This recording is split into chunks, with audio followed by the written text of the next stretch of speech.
Salam, hər vaxtınız xeyir olsun Çinarə. Bəli, elə sizin də vurguladığınız kimi qonşu ölkə Ermənistanda Hong Kong adlı virus infeksiyasına yoluxanların sayında artım müşahidə olunur. Ən son ölkədə 2023-cü ildə bu virus infeksiyasına yoluxma halı qeydə alınır və indiki məqamda elə ölkənin Səhiyyə Nazirliyi də bununla bağlı əhaliyə çağırış ünvanı alıb və bir qədər yəni bu anda sual yaranır ki, indiki məqamda hər hansı qonşu ölkələr hər hansı bir təhlükə altında hesab oluna bilərmi və eyni zamanda bu virus infeksiyasının əsas simptomları nələrdir və bilirik ki, elə ölkəmizdə də son dövrlərdə payız mövsümü ilə əlaqədar olaraq virusa yoluxmaların sayında artım müşahidə olur. Hər hansı bir əlaqə varmı? Daha təfərrüatlı informasiyanı ilə qonağın Səhiyyə Nazirliyinin mütəxəssis eksperti Zakir Quliyevdən alacağıq. Xoş gördük Zakir bəy. Buyurun təfərrüatları sizdən eşidək.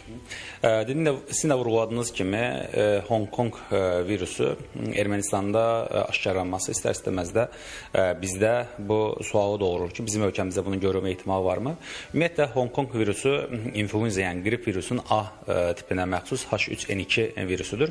İlk dəfə Hong Kongda aşkarlandığına görə bu virusun adı və Hong Kong virusu olaraq hal-hazırda tibbdə keçir.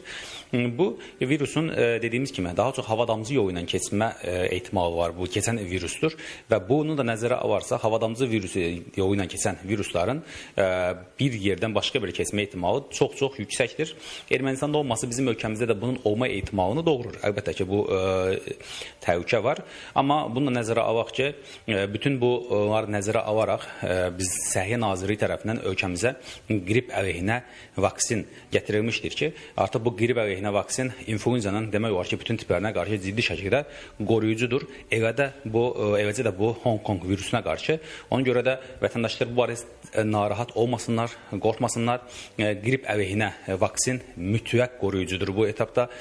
Ona görə də dediyimiz kimi qrip əleyhinə vaksin vurduraraq bu qonşu ölkədə olan virusun bizə keçərsə belə təhlükəsini aradan qaldırmış olarıq ki, simptomları normal qriplə demək olar ki, eynidir. Yəni əsas nədir burada?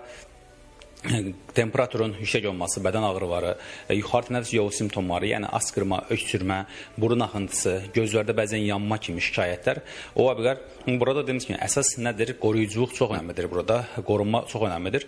Burada təkrar vurğulayıram ki, ən doğru qorunma üsulu qrip əleyhinə, influenza əleyhinə qrip vaksinidir. Bundan başqa digər məsələlər var ki, şəxsi gigiyena əməl olması, özündə şikayət hiss edən insanların qoruyucu maskalardan istifadə edib mütləq özünü təcrid etmələri və bir də immun sistemin yerində olması vacibdir. Ölkəmizdə hal-hazırda bu virus aşkarlanmayıbdır bugünkü statistikaya uyğun olaraq, amma olmama ehtimalı dediyimiz kimi var, ölkəmizə gəlmə ehtimalı var. Bunu da nəzərə alaraq qrip əleyhinə vaksin vuraraq bu təhlükəni də aradan qaldırmış olarıq.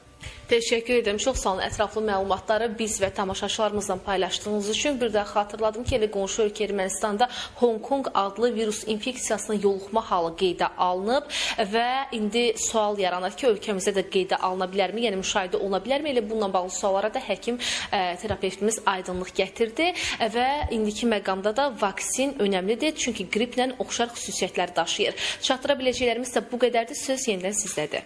Təşəkkürümü bildirirəm Rəqsanə məlumatı bizimlə bölüşdüyün üçün.